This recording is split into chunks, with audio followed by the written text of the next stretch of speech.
Sinisikap ni Bianca na matapos ang trabaho niya ngayong araw sa isang restaurant dahil kailangan niyang dumalo sa family event ng mga anak. Sub-sub siya sa trabaho ng 2 linggo, kaya hindi pa rin niya nadadalaw ang mga anak. Siya si Bianca. Isa siyang dating pulis na umalis sa kanyang tungkulin dahil na rin sa pagbubuntis niya noon. Oo, nagbuntis siya ng kambal. Ngunit kailangan niyang ibigay sa ama ng mga anak ang mga anak niya dahil kailangan niya itong protektahan sa kamay ng kanyang ex-fiancé noon. Ngunit ngayong maayos na ang lahat, hindi niya magawang magpakilala bilang isang ina sa mga anak niya sa takot na itaboy siya ng ama ng mga ito. Bianca, hindi ba sinabi mo may family event ang mga anak mo? Ano pang ginagawa mo dito? Dapat tumungo ka na doon. Sabi ng kanyang manager na naging pangalawang ina ni Bianca. Hindi ko nga maiwan tong trabaho sa restaurant kasi ang daming customer. Iwanan mo na yan at marami naman tayong tauhan pa rito. Magtungo ka na sa event ng mga anak mo at baka hindi mo pa maabutan ng mga yun. Pamimilit ni Rona na siyang manager niya. Wala nang nagawa si Bianca kundi ang sundan na sinabi ng manager niya. Mabilis niyang pinalitan ng kanyang damit at nagpunta siya sa labas ng restaurant at pinaandar ang motorbike. 1 oras din ang tinagal ng biyahe nang makarating sa paaralan ng mga anak si Bianca. Pawis na pawis siya dahil sa init ng panahon. Wala nang sinayang na oras at nagtungo sa malaking stadium. Nagsisimula na nga ang family event. At nakita niya ang kambal niya na nakasuot ng Turno Bunny outfit. Hindi napigilan ni Bianca na mapangiti nang makita ang anak na masaya. Mommy, may anak ba kayo sa mga yan? Pwede niyo po ba lapitan ang anak niyo? Magsisimula na kasi ang program. Sabi pa ng teacher na lumapit kay Bianca. Hindi na itago ni Bianca ang gulat dahil sa dami ng mga parents na narito. Ngunit siya pang napili nitong lapitan. Naku, nanonood lang po ako. Sagot naman niya na alanganin pang umiti. Hindi ba kayo ang nanay ng kambal na yan? Lapitan mo na sila, mommy. Dahil sila lang ang wala pang parents. Ano pong ibig niyo sabihin, teacher? Takang tanong ni Bianca. Wala pang daddy nila at di namin alam kung anong oras darating. Hindi naman namin pwede nang patagalin na event dahil lamang sa kanya. Kaya puntahan mo na mga anak mo, misis. At mamaya mo na lang antayin ng asawa mo. Mahabang wika ng guro at basta na lamang iniwan si Bianca. Wala siyang magawa kundi titigan ng mga anak niya. Sila na lamang kasi ang kambal nito, ang walang magulang kaya lakas loob siyang lumapit. Hello, wala pa ba ang daddy niyo? Medyo nanginginig pang tanong ni Bianca sa mga bata. Tiningnan naman siya ng mga ito na nagtataka at namimilog ang mga mata.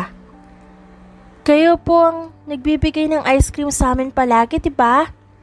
2 weeks na po namin kayong di nakikita. Magiliw pang sabi ng bata. Oo, pasensya na at naging busy ako sa trabaho. Pwedeng ako muna makasama niyo ngayon habang wala ang daddy niyo? Nakangiting sabi ni Bianca. Nagtinginan pa ang mga bata at saka maligayang tumango. Nagsimula na ang palaro at ang unang laro ay ang paunahan sa pagpuno ng tubig sa basong nasa harap gamit ang kutsara. At ang unang makapuno ay ang panalo. Hindi mapaglagyan ng tuwa ni Bianca sa mga sandaling yon. Ngunit nagbago nang mapansin niya ang matipunong lalaki na papalapit sa kanila.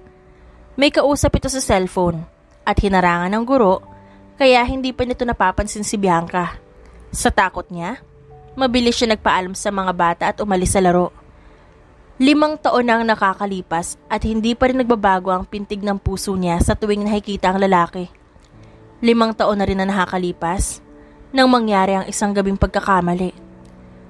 Ang binatang nasa harapan ni Bianca ay isang general sa kabilang kampo. Naka one night stand niya ito nang malasing sila nang hindi sinasadya.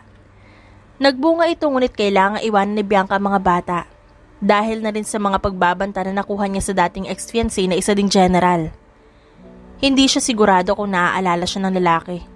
Pero mabuti na nag-iingat kesa naman ilayo nito ang mga bata sa hindi niya nakikita. Kunot ang noo ni Damien habang papalapit sa mga anak na masayang nakikipag-participate sa laro. Napansin niya ang magandang babae na kasama ng mga bata, ngunit hinarangan siya ng isang guro. Nang muli niyang babalikan ng tingin ng babae, wala na ito sa tabi ng mga anak. Naririnig mo ba ako, Damien? Ang sabi ko, wala pa ring balita sa ina ng mga anak mo. Hanggang ngayon ay hindi pa rin nila alam kung sino nga ba ang babaeng nakasama mo ng gabing yun. Pero base sa mga kwento na nakasaksi, isang pulis ang babae. Pero wala nakakaalam kung saan to nakadestino. Sabi ng lalaki sa kabilang linya. Fine, huwag kayong titigil hanggat di nyo nakikita ang babae na nang iwan sa mga anak ko na parang tuta. Malalim at puno ng galit na sabi ni Damien bago ibinaba ang linya.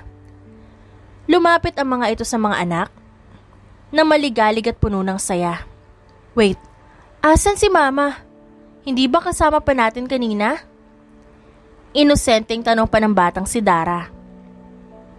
Who? Tanong ni Damien sa anak. Yung sinasabi po namin sa iyo na nagbibigay lagi ng ice cream sa amin. Kamukha po namin siya, Daddy, lalo na po ang ice ni Dana. Hindi nagsalita si Damien. Bagkus, sinuri ang buong paligid ngunit wala na siyang napansin pang kakaiba. Humigpit ang tangan niya sa cellphone dahil sa inis na nararamdaman dahil pakiramdam ni Damien ay nakikipaglaro siya ng tagu-taguan.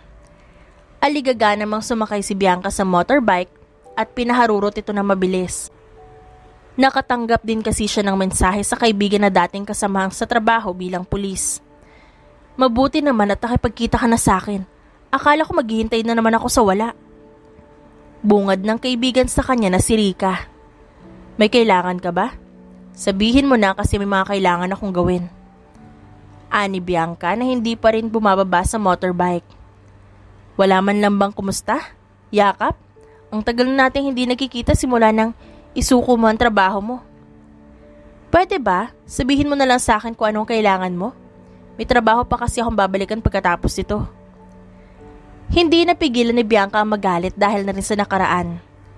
Wala kasi ni isa sa mga kaibigan niya ang naglakas loob na ipagtanggol siya noon. Oo, galit siya sa mga ito. May galit ka pa rin ba sa akin? Hindi namin alam ang gagawin ng mga panahong yun, Bianca. Hindi namin magawa ng paraan dahil hawak kami na ex-fiancé mo sa leeg. Pwede bang sabihin mo na lang sa akin kung anong kailangan mo? Hindi ko na gustong balikan pa ang nakaraan, utang na loob. Bumuntong hininga si Rika. Dahil na rin hindi niya makausap na maayos ang babae, kaya kinuha niya na lamang ang brown envelope. Ibinigay kay Bianca pero hindi pa nito kinukuha at nakatingin lamang sa babae. Kunin mo at buksan mo para alam mo kung ano nga bang nasa loob niyan. Pwede mo naman sabihin sa akin kung anong laman yan. Kunin mo na lang at basahin, pwede ba? Madiin na sabi ni Rika kaya inabot na ni Bianca ito at binuksan. Mas lalo lamang nangunot ang kilay ni Bianca nang mabasa ang nakapaloob sa envelope. Mas nalamukos niya ito dahil sa hindi may paliwanag na nararamdaman. Gusto niyong bumalik ako bilang pulis? Bakit? Kayo nga ang nagpaalis sa akin, hindi ba? Halos lahat kayo naging masama ang tingin sa akin dahil inakala niyong niloko ko si Ryan. Bulyaw ni Bianca dahil sa labis sa dismaya. Hindi kami kasali sa mga galit sa'yo, Bianca, at alam mo yan. At saka matagal nang wala ang ex-fiancé mo dahil napatunayan ang pagiging inosente mo. Hindi lang naman yan ang dahilan kung bakit gusto kitang makausap. Bigla na lamang nag-iba ang ihip ng hangin at mas lalong bumigat ang pakiramdam ng paligid. Wala na ring mababahid na kahit anong pagbibiro sa mukha ng dalawang babae. Kilala mo si Damien, hindi ba? Siya ang kailangan mo samahan sa loob ng 1 buwan. Kailangan mo bantayan ng mga anak niya dahil sa mga taong nagiging kaaway niya. Anong ibig mong sabihin kaaway? Paano mo nalaman? Pagtataka ni Bianca at bahagya pang nakaramdam ng pangamba. Hindi ko rin alam ang buong kwento, pero yan lang pinapasabi sa akin ni boss. Tanggapin mo na at magsimula ka bilang pulis, Bianca. Hindi ko alam, pag-iisipan ko. Saad niya at nag-iwas ng tingin. Hindi naman namilit si Rika sa kaibigan at hinayaan itong magdesisyon ng sarili. Kung ganon ay aalis na ako. Ikaw nang bahala dyan. Tawagan mo na lang ako pag tinanggap mo na at makakabalik ka kahit anong oras. Saad ng kaibigan at saka ito pumasok sa sasakyan at umalis. Naiwan na tulala si Bianca habang nakatingin sa envelope na hawak.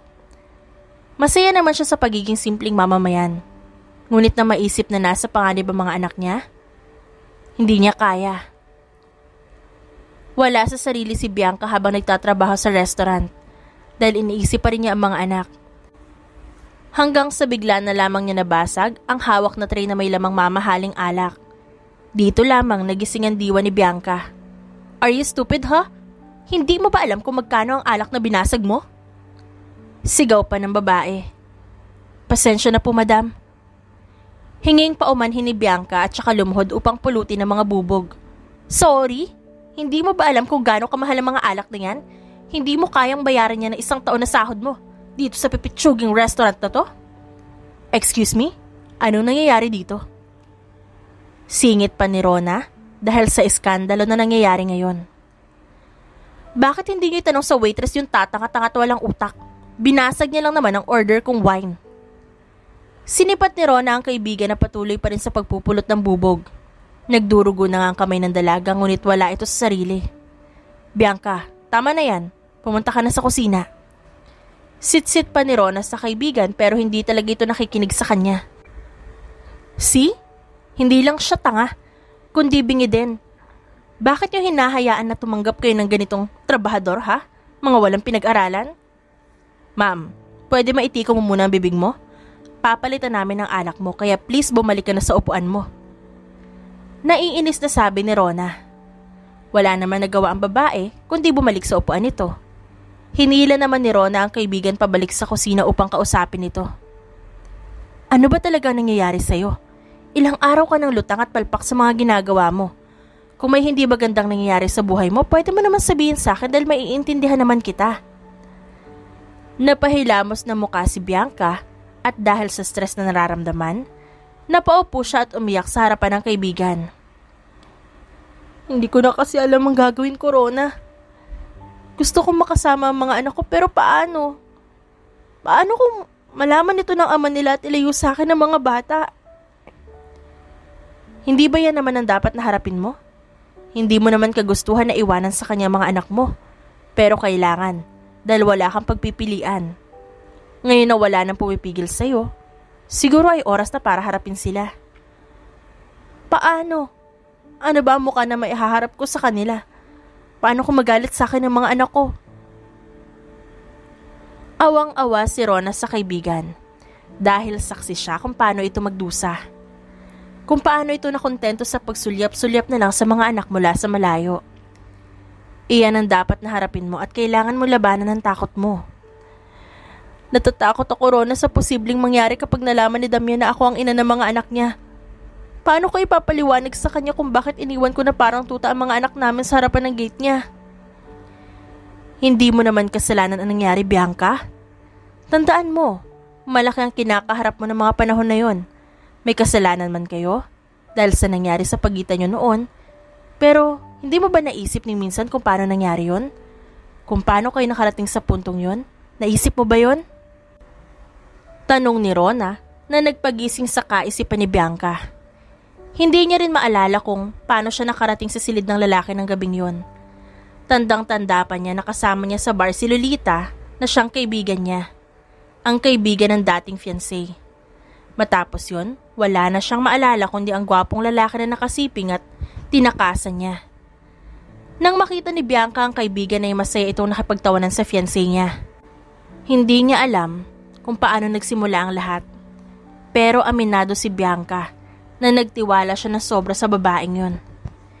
Hindi ko na naisip ang tungkol dyan dahil mas nag-focus ako sa mga anak ko. Pero hindi pumasok sa isip ko kung paano nga ba nangyari yon. Napaisip lamang ako sa mga kwento mo noon pa man kung paano nangyari ang bagay na yun.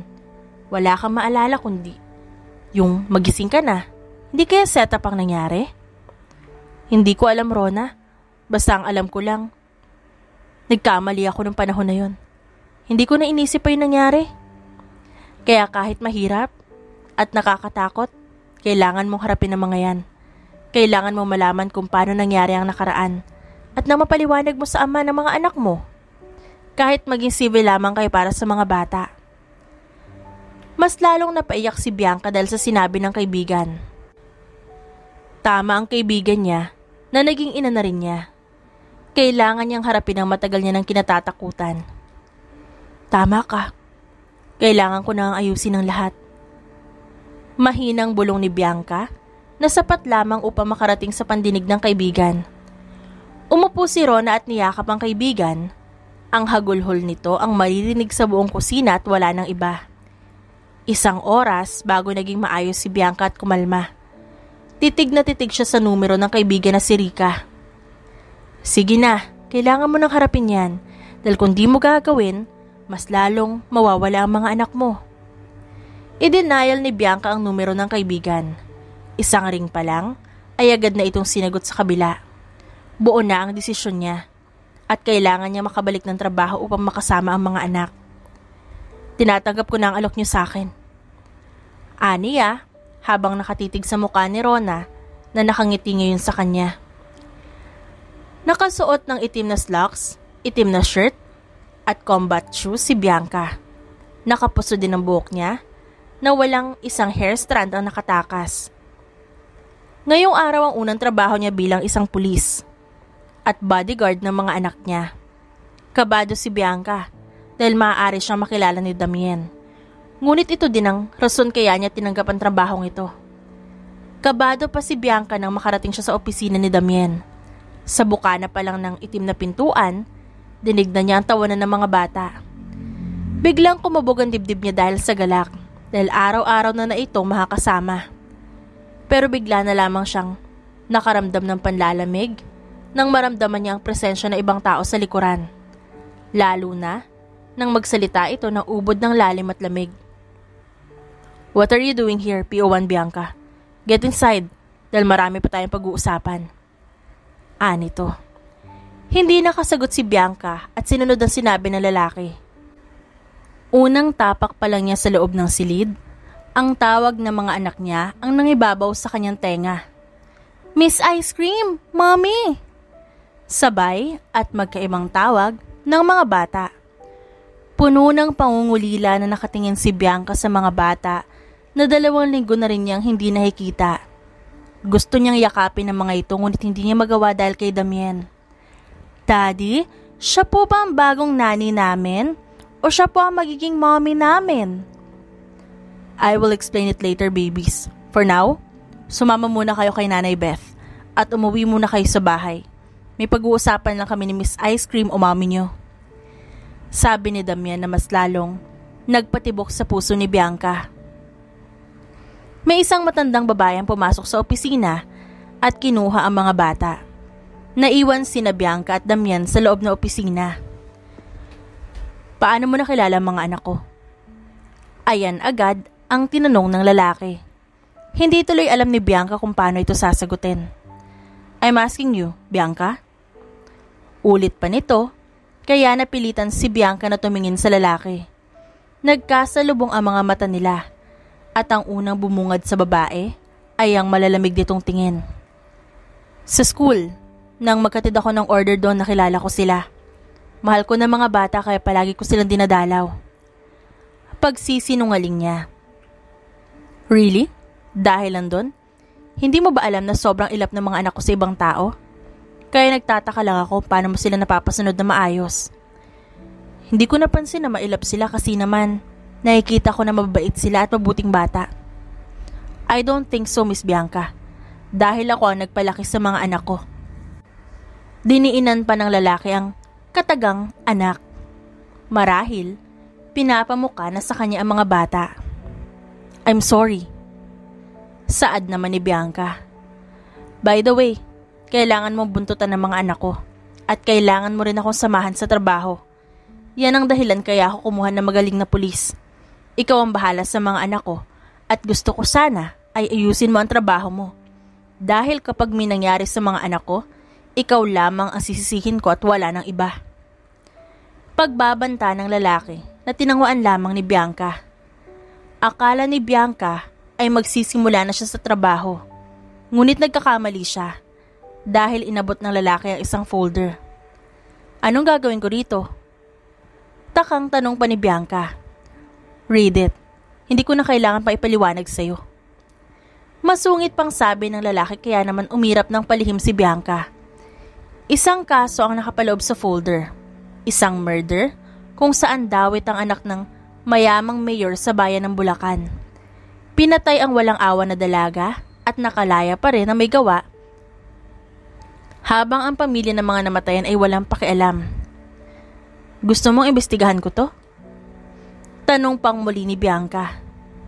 No, kasama mo ako mag-iimbestiga sa kasong yan, kaya pakihanda na sana ang sarili mo. Hindi ba general ka? Bakit ikaw ang tumutuklas ng ganitong kaso? Hindi ba dapat ang mga pulis o ang investigador? Hindi napigilan ni Bianca na tanungin ng lalaki. Bumaling naman sa kanya ito at ayun na naman ang seryoso nitong tingin. Tila nababasa kung ano man ang laman ng utak niya. Hindi ako isang batugan na pulis, Bianca. Kaya kong kumilos at ayoko sa lahat ang mga taong takas ng takas sa batas. Gusto kong ako mismo magpaparusa sa kanila. Sabi ni Damian bago ito naglakad paalis ng opisina. Tulala naman si Bianca at sumunod dito. Sumakay naman sila sa sasakyan nang wala ng pansinan, patungo sa lugar kung saan ang mga krimen. 2 oras na rin na lumipas simula nang maghanap na sapat na ebidensya ang dalawa, ngunit wala silang makita. Magaling maglinis ng dumi ang mismong mayor. General, maniwala ka at inosente ang anak ko. Hindi niya magagawang gumahasa at pumatay na inosenteng babae. Napagbintangan lamang siya. At isa pa, mga bayaran naman talaga ang pamilyang yan. Sabi ng mayor na nagpainit sa ulo ni Bianca. Ang kapal ng mukha mong baliktarin ng lahat.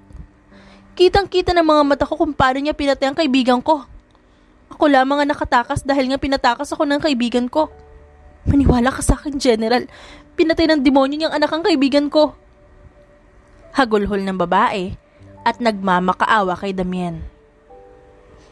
Maniniwala ka dyan? Ako ang mayor dito sa bayan. Kaya ako ang dapat na paniwalaan mo.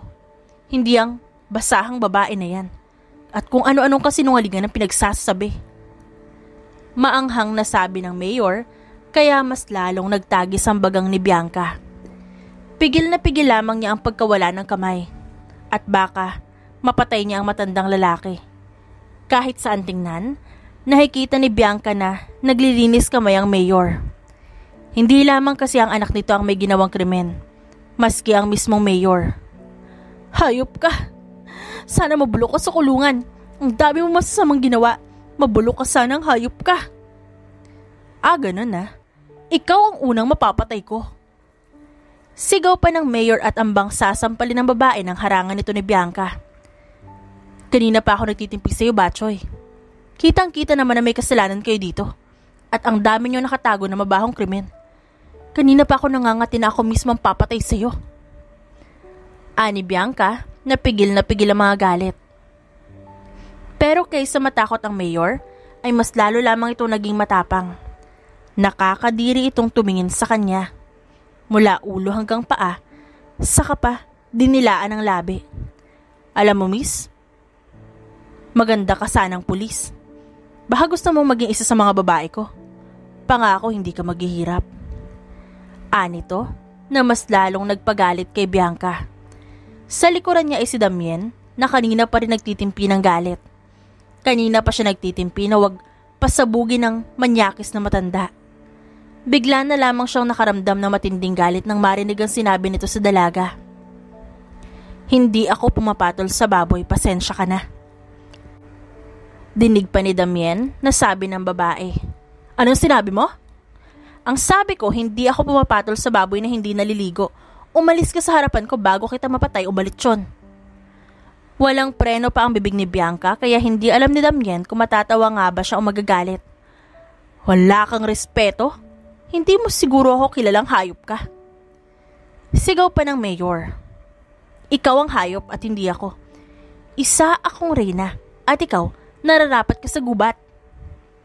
Inamba ng mayor ang isang suntukan dalaga, ngunit bago pa ito tatama sa mismong pagmumukha ni Bianca, hinarangan na ito ni Damian. Touch her and you'll see. Puno ng pagbabantang bulong ni Damian at mas lalong pinilipit ang braso ng mayor. Aray! Bitawan mo ko! Reklamo pa nito dahil halos mabali na ang braso nito.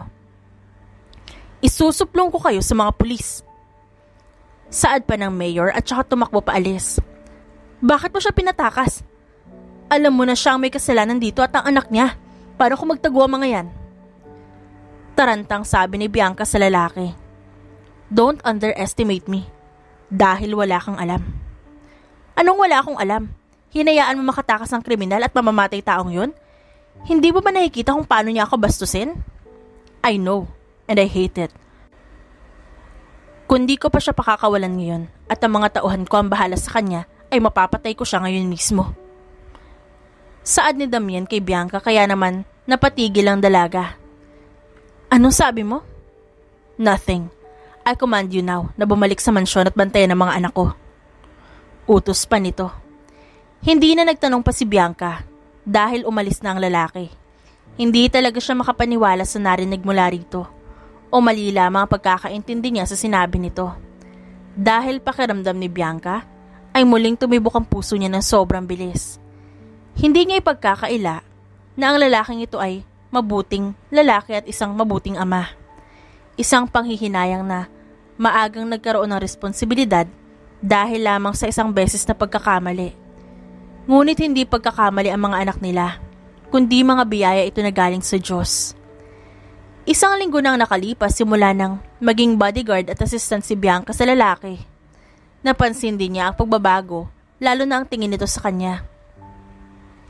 Mami, di ko po alam kung paano ito. Nagbalik sa wisyo si Bianca nang tawagin siya ng anak. Mami na ang tawag sa kanya ng mga ito at masaya siya dahil doon. Ang alin, baby? Ito po. Saka tinuro ni Dara ang multiplication na hindi nito masagutan. Ganito lang yan, baby. 8 ay kailangan mong i-multiply sa 8. Napakamot naman ang ulo ang bata at nagtatakang tumingin sa ina. Hindi tuloy mapigilan ni Bianca ang matawa dahil sa ginawa ng anak. Ganito anak para maintindihan mo. Kailangan mong i-plus ang 8 ng 8 beses at yun ang sagot. Ipinakita ni Bianca kung paano ito sasagutan. Dahil matalino ang mga anak niya, mabilis itong naintindihan ng kanyang itinuro. At wala pang 5 minuto, si Dana naman ang lumapit sa kanya. May hawak naman itong malaking canvas at mga paint. Miss Ice Cream, pwede mo po akong tulungan sa art project ko? Oo naman, halika rito. Ano ba may tutulong ko sa'yo? Pinakita ng anak ang larawan ng paru-paro at kailangan niya ito i-drawing, ngunit hindi marunong si Bianca. I'm sorry anak, dahil hindi ako marunong mag-drawing. Napangiwi pa si Bianca dahil hindi talaga siya marunong sa ganitong bagay. I understand po, Mommy. Si Daddy po marunong sa ganito pero wala siya and I know hindi siya papayag. Bumaba pa ang ulo ng bata at nakikita na malungkot ito. Kung gusto mo, ako ang bahalang ipadrawing ito sa daddy mo. Sabi ni Bianca sa bata kaya naman nanlalaki ang mga mata nito. Talaga po? Pero suplado po si daddy at baka palabasin kanya sa opisina niya. Lalo po sa ganitong oras, ayaw po ni daddy ng istorbo sa work niya. Muli na namang lumungkot ang boses nito. Hindi, ako ang bahala. Halina, akin na yung mga gamit mo. Maghintay ka lang dito, okay? Ako nang bahala sa project mo. Nawala bigla ang ngiti ni Bianca na makarating siya sa harapan ng pintuan ng lalaki. Bigla siyang nakaramdam ng kaba habang nakatingin doon. Don't stand there and come in. Utos naman ng lalaki kaya naman napakislot si Bianca. Nakikita kita dahil sa CCTV, stupid. Dagdag hasik pa nito at doon lang napansin ni Bianca ang CCTV na nakatutok sa kanya. Pinamulahan tuloy siya ng pisngi bago pumasok sa loob ng opisina ng lalaki. What? Yung anak mo kasi nagpapadrawing, ang kaso hindi ako marunong. Ang sabi din niya ay marunong ka kaya pwede mo bang gawan siya? No. Mabilis lang to dahil paro-paro lang. Madali man o hindi, I can't. Marami akong dapat tapusin ngayon. Kung di mo nakikita. Pero saglit lang naman at saka para naman sa anak mo to. Pamimilit pa rin ni Bianca. Umaasa na magbabago ang isip ng lalaki. Why me? Pwede mo namang gawa ng paraan, di ba? Natulala si Bianca dahil hindi niya alam ang sinasabi nito. Anong ibig mong sabihin? Nothing. Sige na, Damien. Kahit ngayon lang gawan mo na mga bata. What did you call me? Ano ang tinawag mo sa akin? Mahalaga pa bang formality sa mga oras na to? Ang sabi ko, gawan mo na mga anak natin dahil mas mahalaga ito kesa dyan. Tuloy-tuloy ang bibig ni Bianca nang hindi napapansin na sinabi. Tahimik naman si Damien na nakatitig sa dalaga. Maganda ito, mabait, at mabuting nanay-nanayan sa mga anak niya. Ngunit masyado ng kinarir na babae ang pagiging ina nito. Damien, sige na kahit butterfly lang, tapos ako nang bahala mag-paint. Hindi matiis si Damien ang nakakaakit itong ganda. Lalo na ang mapupulang labi nito na bumagay sa maliit na labi. At anong makukuha ko pabalik? Ano? Anak mo yun. Ba't kailangan pa ng kapalit? Alam ng mga anak ko ang rules ko sa bahay. Bawal ako istorbohin kapag ganito na kailangan ko magtrabaho. Pero narito ka at nangungulit. Pero mga anak mo yun. Alam ko, but rules are rules. Hindi makapaniwala si Bianca habang nakatingin sa lalaki. Napakaseryoso na mukha nito at hindi mababakasan ng kahit anong pagbibiro. Fine, payag ako.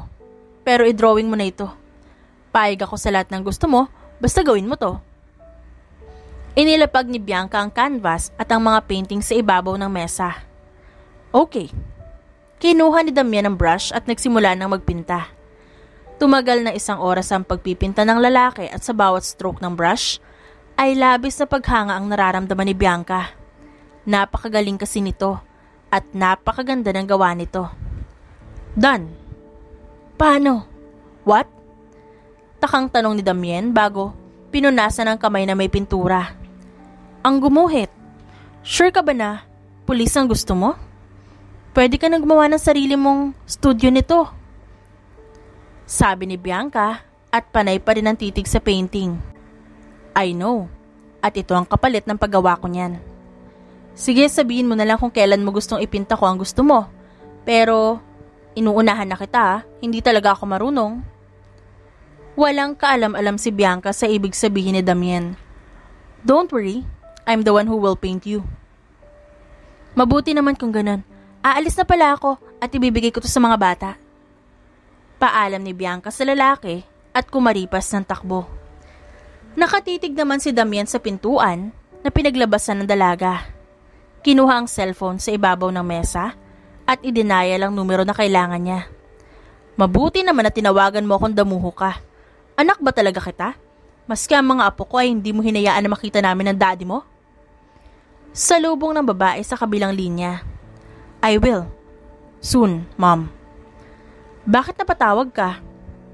Bukas pupunta kami na exhibition mo ng painting. At gusto ko ipakilala sa iyo ang ina ng mga anak ko. Ani Damien. Kung ginagawa mo lang to para hindi matuloy ang kasal niyo ni Hara, sinasabi ko sa iyo, walang epekto yan. I'm serious, Mom. Nahanap ko na ang ina ng mga anak ko. Yun ang sinabi ni Damien bago tumahimik ang ina sa kabilang linya. Anong ginagawa natin dito? Hindi ba ang sabi mo pupunta lamang tayo sa painting exhibition ng mami mo? Ang dami kasing tao. Tanong ni Bianca sa binata. Ang nasa isip kasi niya ay simpleng painting exhibition sa isang magandang venue. Konti lang ang mga tao ngunit nagulat siya nang makita na maraming tao ang pumunta. Hindi pa simple kundi mga bigatin. Manahimik ka na lang at sumunod sa mga gagawin ko. Nagkakaintindihan ba tayo? Pero hindi ako sanay sa ganitong lugar. Masanay ka na dahil hindi lamang ito ang unang beses na makakarating ka sa ganitong lugar. Saad ni Damien. Magsasalita pa sana si Bianca nang biglang lumapit sa kanila ang isang magandang babae. Mukha pa rin itong bata kahit ang tansya ni Bianca ay nasa 50 na ito. Bongga ang suot na gown at may kasamang gwapong lalaki na kamukha ng lalaking kasama niya. Mom, sabi ni Damien. Mabuti naman at nagpunta ka. Ang akala ko ay kailangan pa kitang ipadukot para lang makapunta ka rito. Nasaan ang mga apo ko at bakit hindi mo dinala? Mom, masyado ng gabi para sa mga bata. Besides, may pasok sila bukas. Nakatitig lamang si Bianca sa ginang, kaya naman nang siya na ang balingan ng tingin, Nakaramdam siya ng takot. Kaya naman naging mahigpit ang hawak niya sa braso ni Damien. Siya ba ang mami ng kambal? May lamig na pagkakatanong ng ginang. Yes. Hindi alam ni Bianca kung ano bang mararamdaman niya. Gulat? Takot? Pag-aalala? Dahil bakit alam ito ng lalaki? Ano ba ang pinagtataka niya kung isang makapangyarihang tao ito? Sa isang iglap lamang ay alam nito ang mga bagay tungkol sa kanya. Hello po, good evening. Kinakabahang bati ni Bianca sa ginang. Hindi good ang evening ko dahil sa'yo. Lantaran pa kung sabihin ng ginang ang nararamdaman. Kagat-labing tinanggap ni Bianca ang galit ng ginang. Mom, please lang. May pagbabanta sa boses ng lalaki. What? Hindi ba't 5 taon siyang nawala? Iniwan nga niya ang mga anak niya na parang tuta. Madam, hindi naman pusa. Let's go.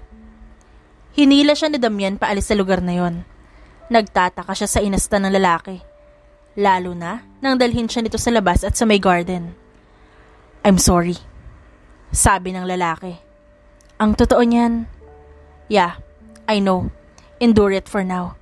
Dahil kailangan ko mapigilan ang gusto ng mami ko. Anong ibig mo sabihin? Dinala kita dito para magpanggap na ina ng mga anak ko. Malamig na tinura ni Damien. Pinanlamigan ng buong katawan si Bianca dahil sa sinabi ng lalaki. Pakiramdam niya ay isa itong bomba na subabog ng sobrang lakas.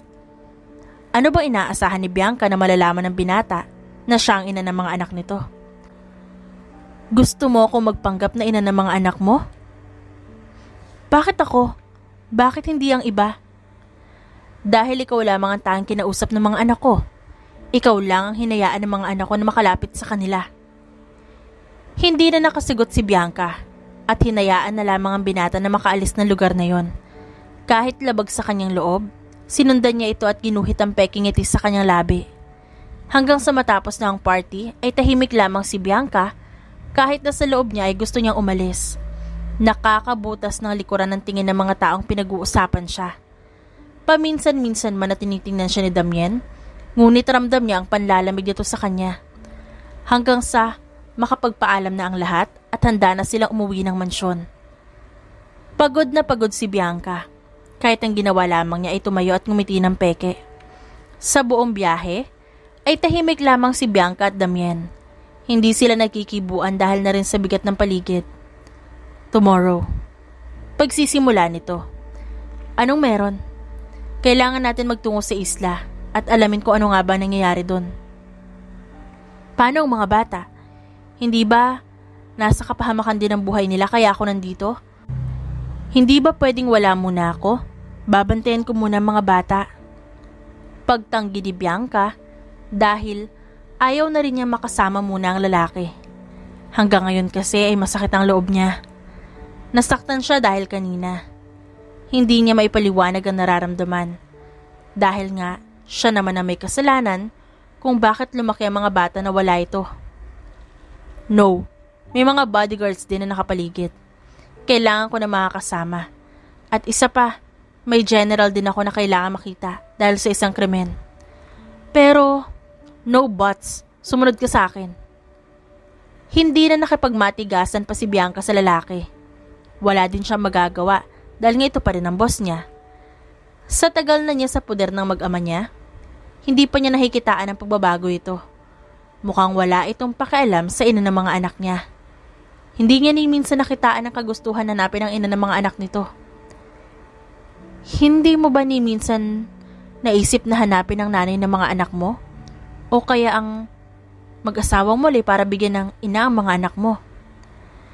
Kung gusto niyang balikan ng mga anak ko, bumalik siya.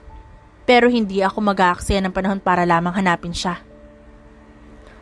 Paano kung natatakot lamang siya na hindi makabalik? O kaya natatakot siyang magpakilala? Coward. Nakagat ni Bianca ang labi niya na sabihin ito ng lalaki. Tama ito. Dahil isa siyang duwag. Dahil hindi pa rin niya maamin sa mga ito na siya ang tunay na ina. Madaling araw pa lang, kinailangan na ni Bianca at Damien na bumiyahe patungo sa isla. Hindi man lang nasulyapan ni Bianca ang mga anak dahil nagmamadali ang lalaki. Narito sila sa isla ng Tawi-Tawi, maliit na isla kung saan kakaunti lang ang naninirahan dito. Mabuti naman at narito ka na, General. Kanina ka pa hinihintay ng General Ryan. Sabi ng sundalo na sumalubong sa kanila pero napatigil si Bianca. Kumabog ng malakas ang puso niya dahil hindi niya alam kung nabingi lamang siya. Pangalan ng ex-fiancé niya ang sinambit nito. Napapiksi siya ng kanyang ulo dahil sa dami ng tao na may pangalan nito. Sumunod siya kay Damien hanggang sa makarating sila sa malaking tent. Pumasok sila rito at halos manlumo si Bianca nang sumalubong sa kanya ang lalaking sumira sa buhay niya. Long time no see, Bianca. Saad pa nito, kaya naman mas lalong kinilabutan si Bianca sa uri ng tingin nito. 5 taon na rin ang nakakalipas na huli niya itong makita. Malaki ang pinagbago ng lalaki, lalo na ang mukha nito na nag-iba talaga. Hindi na niya mahanap ang mabait na nobyo noon. May pilat din ito sa kabilang pisngi. Ang pilat na gawa ni Bianca. I'm sorry, Damien. Hindi lang ako makapaniwala na matapos ang 5 taon, makikita ko ulit ang dati kong fiancé. Really?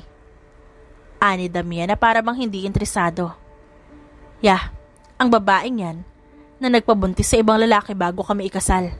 Napakasama, hindi ba? Hindi ko lang alam kung asa na ang mga bastardo niyang anak ngayon. Shut up! Gigil na sabi ni Bianca. Wala itong karapatan na maliitin ang mga anak niya. Hindi ba dapat humingi ka ng tawad sa akin, Bianca? Iniputan mo ko sa ulo at nagpabuntis ka sa ibang lalaki. Pasalamat ka nga. At natanggalan ako ng posisyon sa grupo mo. Dahil kung hindi, magiging impyerno ang buhay mo. Gigil na gigil si Bianca at handa na siyang makapatay. Ngunit hindi niya magawa dahil narito si Damien. Mapaglaro talaga ang tadhana. Dahil muli silang pinagtagpo ng lalaki. Enough. Kailangan kita makausap.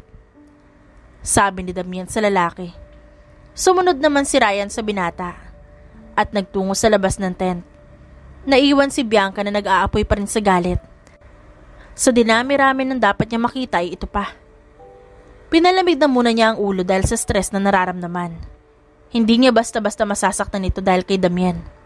Sa kabilang banda naman ay si Damien na nagtatagis ang mga bagang habang pinapanood ang dalawa na mag-away. Hindi rin niya kinatuwa ang pinagsasabi ng lalaki, lalo na sa mga anak niya. Anong dapat natin pag-usapan? Kaya ko nang lutasin ang problema dito. Di ko na kailangan ng tulong niyo. Dumura pa ito sa lupa at tinapakan dahil sa inis na nararamdaman. Anong relasyon niyo ni Bianca? Nagsindi pa ng sigarilyo si Ryan at humithit bago sinagot ang lalaki. Fiancé ko ang malanding babaeng yun. Nagpabuntis akong kaninong lalaki at ang masakit, binuhay niya ang mga bata. Why? Anong why ka dyan? Handa ko siyang patawarin kung pinalaglag niya lamang ito. Pero alam mo ang mas nakakatuwa? Binuhay niya at tinanggap ang lahat ng kahihiyan maski ang pagtakwil sa kanya ng mga magulang niya. Huwag lamang patayin ang mga yon. Naikuyom ni Damien ang 2 kamao dahil sa matinding galit na nararamdaman. Kailan lang na malaman niya ang totoong dahilan kung bakit nagawa ni Bianca na iwan ang mga anak nila na parang tuta. Hindi niya maamin sa dalaga na alam niya na ang totoo dahil gusto niyang ito ang magkusa sa kanya. Then, ngayon narito na siya upang pagbayarin ko siya sa ginawa niyang panloloko sa akin. Kung di man niya kasama ang mga anak niya, edi mabuti. Sana ay hindi na siya tanggapin ng ama ng mga bastard niya. Lumagapak si Ryan sa lupa dahil sa lakas ng suntok na natamo niya kay Damien. Dumugo pa ang labi nito at bahagyang nahilo. Nababaliw ka na ba? Para sa suntok na yon. Hindi mo ba alam na isa din akong general na dapat mong galangin? You insulted my child once. At hindi ko na hahayaan na insultuin mo pa ang anak ko ng 2 beses. Wala kang karapatan na sabihan sila na hindi maganda dahil wala kang alam. Puno ng diin na sabi ni Damien. Ano? Anong pinagsasabi mo? Umupo pa si Damien sa mismong harapan ng lalaki. Pinulot ang sigarilyo nito na tinapon sa lupa at humitit dito sa baybugan ng usok sa mismong Pagmumukha ng lalaki. Ako ang lalaking nakasiping ng fiancé mo. Sad, right? Nakangisipang sabi ni Damien. Anong sinabi mo? Kundi nangyari ang bagay na yon, hindi ko malalaman na napakabuti niyang babae. Mabuti na lamang at nangyari yon dahil may karapatan ako para kunin siya sa'yo. Ikaw ang hayop na lalaking bumuntis sa kanya. Hayop ka! Dapat di ko na binuhay ang mga anak mo. Isang malakas na suntok na naman ang binigay sa kanya ni Damien. Ang ungol niya na mahina habang namimilipit sa sakit ng sikmura. Mind your words. Nasa akin na si Bianca at wala ka nang magagawa. At sa tingin mo ba papayagan kita? Nanlilisik naman ang mga mata ni Ryan nang isigaw yon. Hindi kita bubuhayin. Oras na kantiin mo ni dulo ng daliri ni Bianca. Wala akong pakialam kung general ka pa o asawa ng pinakamalakas na tao sa mundo. Papatayin kita. Tandaan mo yan. Pagbabanta ni Damien bago iniwan ng lalaki. Sa likod ng puno, naroon si Bianca at nakita niya lahat ng nangyari. Narinig niya ang sinabi ng lalaki kaya hindi niya napigilan ng maluha. Alam na pala nito na siya ang ina ng mga bata, ngunit hindi siya nito kinumpronta. Bagkus, hinayaan lamang siyang makasama ang mga anak nila. Ano nga ba itong nararamdaman niya? Umibig na nga ba siya sa lalaki? Kasi kung oo, paano? At kailan niya ito nagsimulang maramdaman? Bigyan niyo po ako ng sign, Lord, kung ano nga ba ang tunay kong nararamdaman. Mahinang bulong pa ni Bianca dahil gulong-gulo na talaga ang isip niya. Umuwi silang dalawa ng binata na hindi nagpapansinan. Hindi rin alam ni Bianca kung ano nga ba ang sasabihin sa lalaki. Penny for your thoughts? Alam kong nandun ka kanina nang halos patayin ko na ang gagong yon. Si Damien na ang sumira ng katahimikan. Bakit? Kung alam mo na pala na ako ang ina ng mga anak mo, bakit di ka nagalit? Why would I? Hindi ganon kakitid ang utak ko para magalit ng basta-basta lamang. Pero iniwan ko ang mga bata na parang tuta, hindi ba? Kaya nga galit sa akin ng mommy mo? And? Hindi ba wala akong karapatan na makilala nila ako? Dahil sa kagagawan ko rin? Nahihiya ako at natatakot na balang araw malaman nila yung ginawa ko at kamuhian nila ako bigla. Hindi ganyan ang mga anak mo. Pwede ka pang bumawi sa kanila. Wala namang kaso sa akin yun dahil ina ka pa rin ang mga anak ko. Hindi ka ba galit sa akin? Tanong ni Bianca dahil naguguluhan na siya. Hindi ito ang reaksyon na hinihintay niya sa lalaki. No. Pero bakit? Iniwan ko ang mga bata sa iyo. Because I know the truth. Alam ko ang lahat at wala akong karapatan para husgahan o magalit dahil sa ginawa mo. Besides, dapat ako magpasalamat sa iyo. Dahil kahit ano nangyari, binuhay mo pa rin sila at iniwan sa akin. Look, Bianca, wala akong karapatan magalit sa iyo dahil ikaw pa rin na nagluwal sa kanila. Mahabang paliwanag ni Damien. Hindi napigilan ni Bianca ang maiyak ng husto dahil sa sinabi nito. Hindi kasi niya lubos akalain na ganito ang kalalabasan ng ilang taong pagtatago niya. Kung mas naging matapang lamang siguro siya, hindi na sila tatagal ng ganito. Siguro, hindi na siya kailangan pang magtago para lang makita ang anak nila. Salamat, Damien. Sinsero niyang bulong. Hindi nagsalita ang lalaki at nagpatuloy lamang sa pagmamaneho. Hanggang sa nakatulugan ni Bianca ang pag-iyak. Hininto naman pansamantala ni Damien ang sasakyan sa isang tabi. Tulog ang dalaga kaya malaya niyang napagmamasdan ang mukha nito. Nahilamos din niya ang palad sa sariling muka dahil na rin sa mensaheng natanggap niya.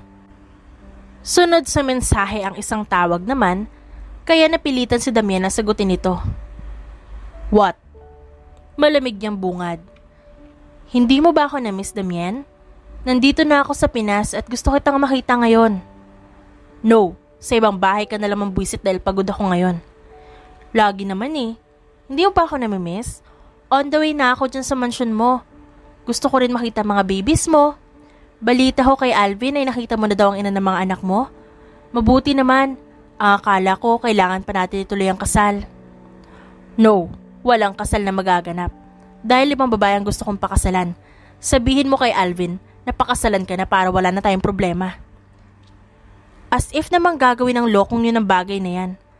Kung di ko nga lang pinikot ang isang yun, sa tingin mo ba magiging kami ngayon? Bakit kasi ganyan kayo mga lalaki? Ayaw nyo sa mga babaeng mahal na mahal kayo. Whatever. Sabi na lamang ni Damian sabay patay ng tawag. Sinipat pa niya si Bianca na mahimbing na natutulog. Isang ngiti ang gumuhit sa mga labi ni Damian. Hindi lingid kay Damian na dati pa niya kilala ang dalaga. May nobyo lamang ito noon, kaya hindi niya magawang pormahan. Nagkasama sila sa isang kaso, ngunit ang babae ay masyadong loyal sa nobyo nitong abusado. Ngunit ngayon na sa kanya na ang dalaga, ay hindi niya ito hahayaan na makuha ng ibang tao. Hindi dahil siya at ang mga anak niya ang may karapatan sa babae at wala ng iba. Karga ni Damian si Bianca nang makarating sila ng mansyon. Sumalubong naman ng mga bata at ang babaeng maganda na nakasuot ng sexy na damit. Daddy! Sabay pang tawag ng mga bata sa kanya. Damian! Sabi naman ng babae, pero sa kalong ni Damian, ito nakatingin. Ngunit nilagpasan niya ito at dumiretso sa loob ng silid. Nakasunod ang dalaga hanggang sa mahiga nito ang babae sa kama. Hindi na sumunod ang mga bata dahil hinarangan na ito ng yaya nila. Mag-uusap tayo sa labas, Sarah. Sabi ni Damian, kaya naman sumunod na ang dalaga. Siya ba ang mommy ng mga inaanak ko? Wait, hindi ba siya yung babae na gusto mo nun kaso may fiancé? OMG, Damian! What? Naiinis na sabi ni Damian sa pagiging OA nito. Kaya hindi rin magawang pakasalan ng babae dahil kapatid lamang ang tingin niya rito. Anong what ka dyan? Sinulot mo siya? OMG! Nakakasakit ka ng damdamin ha?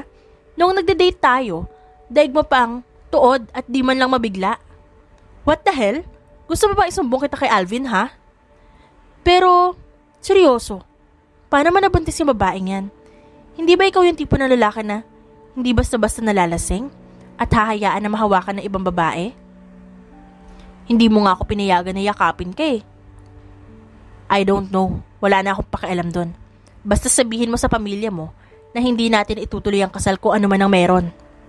Siya ang pakakasalan ko dahil siya lang naman ang ina ng mga anak ko. Kaya mo ba? Mahal mo ba siya? O kaya mo lang ginagawa dahil sa mga bata? Tanong ni Hara. Pero mamahalin mo rin naman siya pagdating ng panahon. Pero paano niyo ba sasabihin sa mga bata na siya ang mami nila? Hindi kayo magalit ang mga anak mo? I don't know. Gusto mo tulungan ka namin? Nakangising tanong ni Hara na hindi nagustuhan ni Damian dahil alam niya na hindi maayos ang plano nito. No. Kaya na niyang ipakilala ang sarili niya sa mga anak ko. Paano naman ang mga taong nanakit sa babae mo? In general, yung ibang mga tao na pinahirapan siya, ang pamilya niya, lalo na si Lolita na naglagay ng droga sa inumin niyo ng gabing yun. Nakangisi pa ring tanong ni Hara. Nangunot ang kilay ni Damian dahil ang daming alam ng babae. Dito lamang niya napagtanto na isa palang commander ito. Malamang ay marami itong galamay na maaari nitong gamitin. Hindi ko pa alam. Ako na ang bahala sa kanila. Total, nasa team ko sila. Ako na ang bahala na maghiganti sa mga hayop na sumalbahe sa kanya. Nakangiting sabi ni Hara. Ngiting alam ni Damian na may mababalian ng buto at may mapipilayan. Kumuha na lamang siya ng wine sa ibabaw ng counter at saka ininom ito. Hindi rin kasi niya maintindihan ng kanyang sarili kung ano nga ba ang plano niya. Pero isa lang ang gusto niya at ito ay wag nang mawala sa kanilang babae. Nagtatagis ang ngipin ni Ryan habang nakatingin sa larawan ng babae na kay tagal niyang kinababaliwan. Hindi niya matanggap ang ginawa nito. Lalo na nang makilala niya kung sino ang nakabuntis sa babae. Natapakan ang ego niya bilang isang lalaki. Lalo na nang malaman na si General Damian ang lalaking ito. Love? Bakit umiinom ka na naman? Malanding tanong pa ng asawa niya. Ito si Lolita, ang babaeng may kasalanan kung bakit nabuntis ng ibang lalaki ang fiancé niya. Noong una ay natanggap niya ang nangyari. dahil nabuntis din niya si Lolita. Pero nang malaman niya kung sino ang pumalit sa kanya, ay nagkaroon siya ng malaking galit. Pwede bang umalis ka sa harap ko? Galit ka na naman. Hindi ka nga umuwi ng 2 buwan tas ikaw pa ang galit ngayon? Galit din na sabi sa kanya ng babae.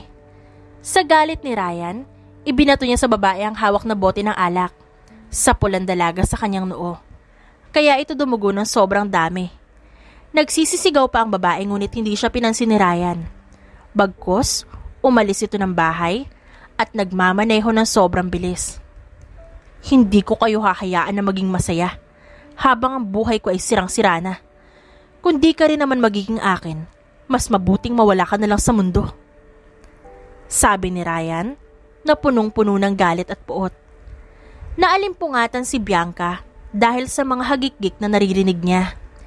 Ilang taon na nga bang lumipas simula nang maranasan niya ang ganito kahimbing na tulog.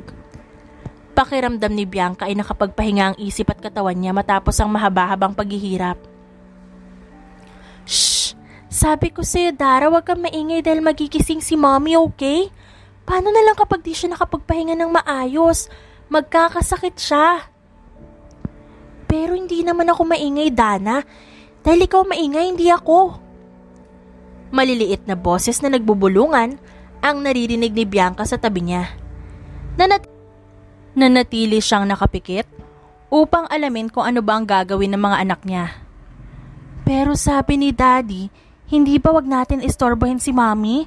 Sabi niya, ispagod daw si Mommy kagabi. Inosenteng sabi ng anak niya, kaya naman hindi napigilan ni Bianca ang maubo. Mommy! Masiglap ang tawag ng mga ito, kaya naman nagmulat na si Bianca ng mga mata. 2 buwan na rin kasi ang nakakalipas, simula na mag-usap sila ni Damien na magsasama para sa mga bata. Pero hindi rin nagtagal, ay nagkamabutihan sila. At ngayon ay 1 buwan na silang kasal. Oo, mabilis ang bawat pangyayari. Pero hindi ito pinagsisihan ni Bianca. Hindi niyo ba alam na hindi naman totoo ang lahat ng sinasabi ng daddy niyo? Hindi ako pagod kagabi, mga anak. Puyat ako. Aniya pa. We know po, Mami. Sabi ni Daddy, naglaro kayo. Kaya, sad kami ni Dara dahil di niyo kami sinama. Lumabi pa ito na parang bibe. Hindi kasi kayo pwede, mga anak, dahil basta. Hindi pwede. Hindi pwede ang mga baby ko. Why po, Mami? Pinagpawisan si Bianca dahil hindi niya alam ang sasabihin sa mga anak, lalo na't napakakulit na mga ito. Lalo na at nakuryoso. Kasi mga anak, hindi pwede sa bata eh. Nanood po kayo ng movie ni Daddy? Parang gano'n na nga, mga anak. Napakahalimaw ng ama nyo. Bulong pa ni Bianca. Bumukas ang pinto at iniluwa nito ang pasimuno kung bakit nasa hot seat si Bianca. Nakasuot pa ito ng bulaklaki na apron at may hawak na syanse. My princesses and my queen, handa na ang almusal. Bumangon na kayo dyan. Yes po, Daddy. Aligaga namang nagsilabasan ng mga anak nila, kaya naman naiwan si Bianca at Damien. Hindi napigilan ni Bianca na batuhin ang una ng lalaki dahil sa mga sinasabi nito sa mga anak. What? Hindi ka ba satisfied sa performance ko kagabi? Biro pa nito. Sira ulo. Kung ano ang sinasabi mo sa mga bata, palibhasa kasi hindi naman ikaw ang nagpapaliwanag sa kanila. E di sinabi mo sana, ginawa natin ang kapatid nilang lalaki. Damien ha, ang bibig mo. What? Nagsasabi lang naman ako ng totoo ah. Ginawa natin kagabi ang magiging little brother. Umalis ka nga, dun ka na. Sigaw ni Bianca habang namumula ang pisngi. Tawa naman ng tawa ng malakas si Damien hanggang sa makalabas ng silid nila. Ngayong araw ay kailangan pumasok ni Bianca sa trabaho at nag-usap sila ni Damien na ito na muna ang maghahatid sa mga bata. Nagpahatid na lamang si Bianca sa driver dahil na rin masama ang pakiramdam niya. Masakit pa ang katawan niya para magmaneho ng sasakyan. Pumikit muna siya sandali habang wala pa din sila sa building na pinagtatrabahuhan nang mapansin niya ang maling daan na tinatahak nila. Mang Ruben, mali po ang tinatahak natin. Miss me? Sabi ni Ryan nang alisin niya ang suot na sombrero. Bago pa, mabunot ni Bianca ang hawak na baril, bigla na lamang lumabas ang isang usok. Mabilis tinakpan ni Bianca ang ilong, ngunit huli na. dahil unti-unti na siyang kinakain ng antok. Hanggang sa hindi niya napansin nang mahimatay siya at ang huli niyang nakita ay ang demonyong mukha ni Ryan. Sa kabilang dako naman, nakaramdam ng kaba si Damian na makauwi ito ng mansyon galing sa paghatid sa eskwelahan. Nakasalubong pa ni Damian si Mang Ruben na papalabas pa lang ng mansyon. "Sir, napansin niyo po si Madam? Kanina pa kasi ako nag-aantay dito at di pa siya lumalabas." Salubong pa nito sa kanya kaya naman nangunot ang kilay ni Damian. "Hindi ba umalis na kayo kanina?" "Ho? Kararating ko lang, sir, dahil umuwi ako sa bahay namin. Hindi niyo po ba kasama?" Balik tanong pa ng matanda. Agad na tumakbo si Damian papuntang CCTV room upang tingnan kung anong nangyari kanina. Napansin niya ang kakaibang kulay ng van na sinakyan ng asawa. Hindi niya napigilan na suntukin ng monitor at hinugot ang cellphone sa bulsa. Idinaya lang numero ng kaibigang si Alvin. "Kailangan ko ng tulong mo, Alvin. Nawawala ang asawa ko." Aniya. Malamig na tubig ang sumabog sa mismong mukha ni Bianca kaya agaran siyang nagising. Hindi mo na nakapag-adjust ang mga mata niya dahil sa ilaw. "Mabuti naman at nagising ka ng babae ka." Salubong ni Ryan sa babae. "Anong ginagawa ko dito? Saan mo ako dinala?"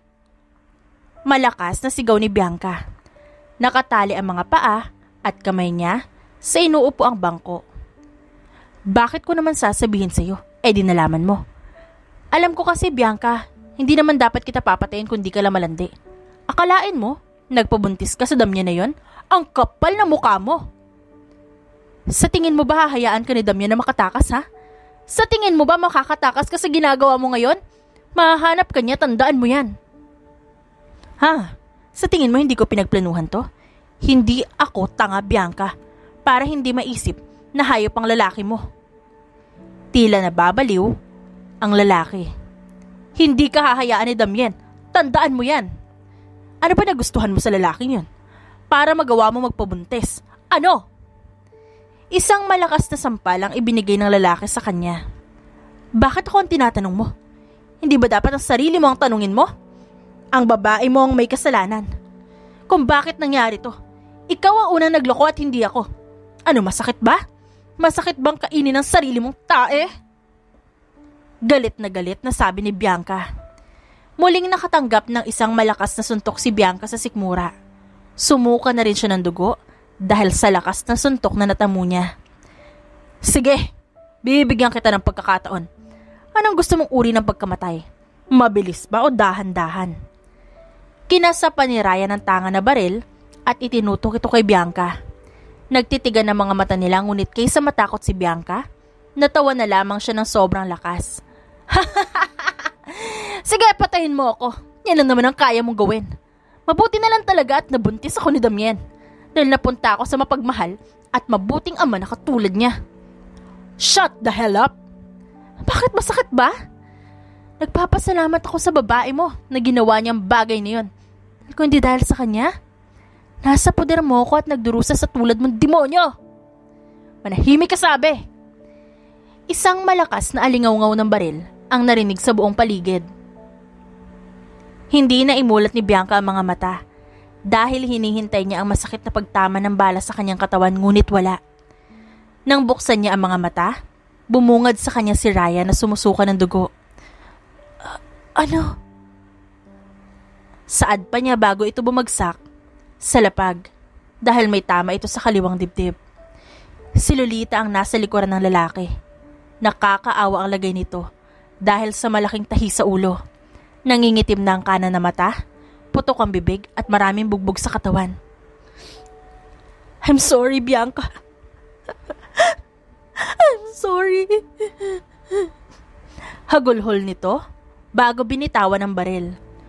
Lumabas pa mula sa dilimang 1 taon na batang babae. Saka lamang dumating si Damian kasama ang iba pang pulis at hinuli nila si Lolita at pinusasan. Tulala lamang si Bianca dahil hindi pa rin marehistro sa isip niya nangyari. 1 buwan na rin ang nakalipas, simula nang mangyari ang pagdukot sa kanya ni Ryan. Pumanaw ang lalaki dahil tinamaan ito sa puso habang si Lolita ay pinagbabayaran ng kasong ginawa. "Makapal na ang mukha ko. kung hihilingin ko sa'yo na ikaw muna ang bahala sa anak ko habang nandito ako. Pero nagmamakaawa ako, Bianca. Sana patawarin mo ako kung bakit ko nagawa yun.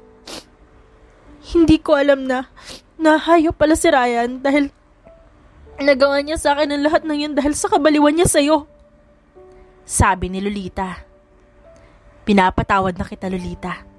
At isa pa, kundi dahil sa'yo, hindi ko naman makikilala ang lalaki magmamahal sa akin ng sobra. Ako na ang bahala sa anak mo habang nandito ka sa loob. Gagawa ng paraan ng asawa ko para mabilis ka makalabas dito. Sabi ni Bianca. Salamat. Lumuluhang tumingin ang babae sa anak sa huling pagkakataon. Minsan, pasaway lang siya pero sweet na bata yan. Basta wag mo lang bibigyan ng carrots kasi ayaw niya yun. Pinunasan pa ito ang takas na luha sa mata. Huwag kang mag-alala dahil tatandaan ko yan. Pangako ilalabas kita dito. Muling pinusasan ng babae at pinasok sa kulungan. Kinarga naman ni Bianca ang anak ni Lolita at lumabas ng kulungan. Sa labas ng bilangguan, naroon si Damian kasama ang mga bata. Wala na ba talaga tayong magagawa? Iniligtas niya ako. Yan agad ang salubong niya sa asawa. Meron, ako nang bahala at pumasok ka na sa loob. Utos ng lalaki. Nilaro naman ng mga anak nila ang anak ni Lolita. Napamahal na sa kanila ang bata kaya naman gagawin nila ang lahat upang mailabas ang babae. Niyakap siya ni Damian ng sobrang higpit. Bukas na bukas din makakalabas na si Lolita. Kaya wag mo nang hayaan na ma-stress ka dahil sa maliit na bagay na yan. Makakasama yan sa anak natin. Hinimas pa nito ang maimpis niyang tiyan. Salamat at mahal kita, Damian. Salamat sa pagtanggap muli sa akin. Mahal kita at ang mga bata, Bianca. Tura ng lalaki at pinanood ang mga anak na masayang nagkukulitan. Sa wakas, dahil nagkaroon na ng katahimikan ng buhay nila, natapos na ang paghihirap nila dahil naging buo din ang kanilang pamilya. Kahit sa dami ng mga masasamang alaala na nakalukob dito. Tunay ngang makapangyarihan ang pagmamahal. Dahil dito, naging maaari ang imposible. The end. At dyan nagtatapos ang ating kwentong pinamagatang The General's Twin. Written by Lady Precious. Dearest friends and avid listeners, don't forget to like our videos and subscribe to our channel for more wonderful stories.